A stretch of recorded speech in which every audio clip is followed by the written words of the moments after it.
Hello friends, welcome to ಸುಮೀಸ್ ಮನೆ ಅಡುಗೆ recipes. ಇವತ್ತು ಮಸಾಲ ಹಾಕಿ ರೊಟ್ಟಿ ಮಾಡೋದು ಹೇಗೆ ಅಂತ ನೋಡೋಣ. ಅದಕ್ಕೆ ಒಂದು 3 ಹಸಿಮೆಣಸಿನಕಾಯಿ, ಸ್ವಲ್ಪ ಕರಿಬೇವಿನ ಸೊಪ್ಪು, ಸಬ್ಬಕ್ಕಿ ಸೊಪ್ಪು ಹಾಗೆ ಕೊತ್ತಂಬರಿ ಸೊಪ್ಪು ಎಲ್ಲನೂ ಸ್ವಲ್ಪ ತೊಗೊಂಡಿದ್ದೀನಿ. ಒಂದು ಕ್ಯಾರೆಟು, ಒಂದು ಈರುಳ್ಳಿ, ಒಂದು ಮೂಲಂಗಿ, ಹಾಗೆ ಒಂದು ಸ್ವಲ್ಪ ಕಾಯಿ ತುರಿ.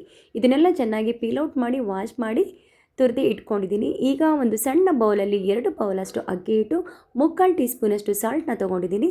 ಈಗ ಅದಕ್ಕೆ ಎಲ್ಲ ಕಟ್ ಮಾಡಿ ಇಟ್ಕೊಂಡಿದ್ದಂತಹ ಸೊಪ್ಪು, ಹಸಿಮೆಣಸಿನ್ಕಾಯಿ ಜೊತೆಗೆ ತುರಿದಿಟ್ಕೊಂಡಿದ್ದಂತಹ ಕ್ಯಾರೆಟು, ರ್ಯಾಡಿಶು ಆ್ಯಂಡ್ ಕಾಯಿ ತುರಿ, ಈರುಳ್ಳಿನೂ ಕೂಡ ತುರಿದಿಟ್ಕೊಂಡಿದ್ದೀನಿ. ನಿಮಗೆ ಆ ರೀತಿ ತುರಿದ್ರೆ ಕಣ್ಣಲ್ಲಿ ನೀರು ಬರುತ್ತೆ ಅನ್ನೋದಾದರೆ ನೀವು ಅದನ್ನು ಗ್ರೈಂಡ್ ಮಾಡಿ ಇಟ್ಕೊಂಡ್ಬಿಡಿ. ಗ್ರೈಂಡ್ ಮಾಡು ಕೂಡ ಹಾಕ್ಕೊಳ್ಬೋದಿಲ್ಲ, ಸಣ್ಣದಾಗಿ ತುಂಬ ಸಣ್ಣ ಫೈನ್ ಪೇಸ್ಟಾಗಿ ಹಚ್ಬಿಟ್ಟು ಕೂಡ ಹಾಕ್ಕೊಳ್ಬೋದು. ಎಲ್ಲ ಇಂಗ್ರೀಡಿಯೆಂಟ್ಸ್ನ ನೀರು ಹಾಕ್ತೀನಿ, ಮಿಕ್ಸ್ ಮಾಡ್ಕೊತಾ ಇದ್ದೀನಿ. ಚೆನ್ನಾಗಿ ಮಸಾಲೆ ಎಲ್ಲ ಅಕ್ಕಿ ಹಿಟ್ಟಿಗೆ ಹಿಡಿಬೇಕು. ಅದಕ್ಕೋಸ್ಕರ ಆಲ್ರೆಡಿ ಮೂಲಂಗಿನಲ್ಲೂ ನೀರು ಕೂಡ ಬಿಟ್ಕೊಂಡಿರುತ್ತೆ ಅಲ್ವಾ, ಅದರಲ್ಲಿ ನೀರಿನಂಶ ಇದೆ, ವಾಟರ್ ಕಂಟೆಂಟ್ ಜಾಸ್ತಿ ಇದೆ. ಈಗ ಇದಕ್ಕೆ ಒಂದು 3/4 ಟೀ ಸ್ಪೂನಷ್ಟು ಜೀರಿಗೆ ಹಾಕ್ಕೊಳ್ತಾ ಇದ್ದೀನಿ. ಇದನ್ನು ಕೂಡ ಸೇರಿಸ್ಕೊಂಡು ಮಿಕ್ಸ್ ಮಾಡಿ. ಏನಾದರೂ ಸ್ವಲ್ಪ ತುಂಬ ತೆಳ್ಳಗೂ ಅನಿಸ್ತು ಅಂದರೆ ಇನ್ನೊಂದು ಸ್ವಲ್ಪ ಬೇಕಾದ್ರೆ ನೀವು ಅಕ್ಕಿ ಹಿಟ್ಟನ್ನ ಸೇರಿಸ್ಕೊಳ್ಬೋದು. ಮತ್ತು ಈಗ ನೀರನ್ನ ಸ್ವಲ್ಪನೇ ಹಾಕೋಣ. ಒಂದು ಸಣ್ಣ ಲೋಟದಲ್ಲಿ ಒಂದು 3/4 ಲೋಟದಷ್ಟು ನೀರು ಸಾಕು. ಸ್ವಲ್ಪನೇ ಹಾಕ್ಕೊಂಡ್ರೆ ಜಾಸ್ತಿ ಆಗುತ್ತೆ. ಆಲ್ಮೋಸ್ಟ್ ನಾವು ತೊಗೊಂಡಿರುವಂಥ ಐಟಮ್ಸಲ್ಲಿ ನೀರಿನ ಕಂಟೆಂಟ್ ಇರೋದ್ರಿಂದ ನೀರನ್ನ ಸ್ವಲ್ಪನೇ ಹಾಕ್ಕೊಳ್ಳಿ. ತುಂಬ ಗಟ್ಟಿಯಾದರೂ ಚೆನ್ನಾಗಿರಲ್ಲ, ತೆಳ್ಳಗಾದರೂ ಚೆನ್ನಾಗಿರಲ್ಲ, ಮೀಡಿಯಮ್ ಕನ್ಸಿಸ್ಟೆನ್ಸಿ ಇರಬೇಕು. ಅದಕ್ಕೋಸ್ಕರ ನೋಡಿಕೊಂಡು ಸ್ವಲ್ಪನೇ ನೀರನ್ನ ಹಾಕ್ಕೊಂಡು ನೀಟಾಗಿ ಈ ರೀತಿ ಮಿಕ್ಸ್ ಮಾಡ್ಕೊಳ್ಳಿ.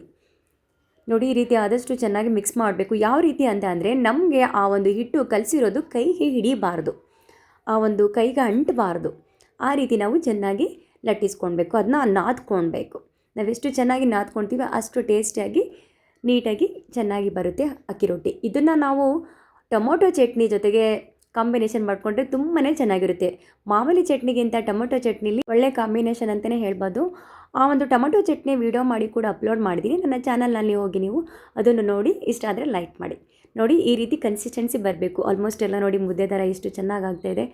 ಒಂದು ಚಪಾತಿ ಹಿಟ್ಟು ಥರನೇ ಇದೆ, ಆದರೆ ಚಪಾತಿ ಹಿಟ್ಟಿನಷ್ಟು ಒಂದು ಇದು ಇರೋಲ್ಲ, ಅದೊಂಥರ ಗಟ್ಟಿಯಾಗಿ ಬರುತ್ತೆ, ಅಷ್ಟೊಂದು ಇರೋಲ್ಲ. ಇದು ಅಕ್ಕಿ ಹಿಟ್ಟಲ್ವಾ, ಹಾಗಾಗಿ ನೋಡಿ ಒಂದು ಸ್ವಲ್ಪ ಬೇಕಾದ್ರೆ ಲಾಸ್ಟಲ್ಲಿ ಎಣ್ಣೆ ಹಾಕ್ಕೊಳ್ಳಿ. 1 ಸ್ಪೂನ್ ಅಥವಾ 1-2 ಸ್ಪೂನಷ್ಟು ಎಣ್ಣೆ ಹಾಕ್ಕೊಂಡು ಈ ರೀತಿ ಮಿಕ್ಸ್ ಮಾಡಿ. ಕೈಗೆ ಅಂಟನೇ ಇಲ್ಲ, ಎಲ್ಲ ತುಂಬ ನೀಟಾಗಿ ಬಂದಿದೆ. ಈಗ ಇದನ್ನೇ ನೀವು ಹಾಗೆ ಇಡಬೇಕು ಅಂತ ಏನಿಲ್ಲ, ಇಮಿಡಿಯೇಟಾಗಿ ಕೂಡ ಹೊತ್ಕೊಳ್ಬೋದು. ಇದನ್ನು ಒಂದು ಬಟರ್ ಪೇಪರು ಇಲ್ಲ ಬಾಳೆ ಎಲೆ, ಇಲ್ಲಾಂದರೆ ನಾವು ಎಣ್ಣೆ ಏನು ಯೂಸ್ ಮಾಡ್ತೀವಿ, ಎಣ್ಣೆ ಕವರ್ ಬರುತ್ತಲ್ವ, ಅದನ್ನು ಕೂಡ ಕಟ್ ಮಾಡಿಕೊಂಡು ತಟ್ಕೊಳ್ಬೋದು. ನಿಮ್ಗೆ ಈ ರೀತಿ ಆಗಲ್ಲ ಅಂದರೆ ಅದ್ರ ಮೇಲೆ ಇನ್ನೊಂದು ಎಣ್ಣೆ ಕವರ್ನ ಇಟ್ಬಿಟ್ಟು ಚಪಾತಿ ಮಣೆಯಲ್ಲಿ ಅದನ್ನು ಹಾಗೆ ಲಟ್ಟಿಸ್ಕೊಳ್ಬೋದು, ಚಪಾತಿ ಥರ. ಆ ಥರ ಆಗಲ್ಲ ಅಂದರೆ ಕೈಯಲ್ಲೇ ಬೆಟರು, ತುಂಬ ಚೆನ್ನಾಗಿ ಬರುತ್ತೆ. ನಿಮಗೆ ಯಾವ ರೀತಿ ಬೇಕು ಅಷ್ಟು ತೆಳುವಾಗಬೇಕು, ನೀಟಾಗಿ ಎಲ್ಲ ಕಡೆ ಒಂದೇ ಸಮ ಬರೋ ಥರ, ಎಲ್ಲೂ ದಪ್ಪ ಬರಬಾರ್ದು, ಸಣ್ಣ ಬರಬಾರ್ದು. ನೀಟಾಗಿ ರೀತಿ ಸ್ಪ್ರೆಡ್ ಮಾಡಿಕೊಂಡು ಸ್ಟವ್ ಮೇಲೆ ಹಂಚನ್ನ ಇಟ್ಬಿಟ್ಟು ಹಂಚ್ಕಾದ್ಮೇಲೆ ಈ ಒಂದು ಬಟರ್ ಪೇಪರ್ನ ಮಗ್ಚ್ ಹಾಕಿ ಇಮ್ಮಿಡಿಯೇಟಾಗಿ ತೆಗಿಕ್ಕೆ ಹೋಗಬೇಡಿ. ಇಲ್ಲಾಂದರೆ ಬಿರುಕು ಬಿಟ್ಬಿಡುತ್ತೆ, ಎಲ್ಲನೂ ಪುಡಿ ಆಗಿಬಿಡುತ್ತೆ. ಒಂದು 30 ಸೆಕೆಂಡ್ ಆದರೂ ನೀವು ಬಿಡಬೇಕು.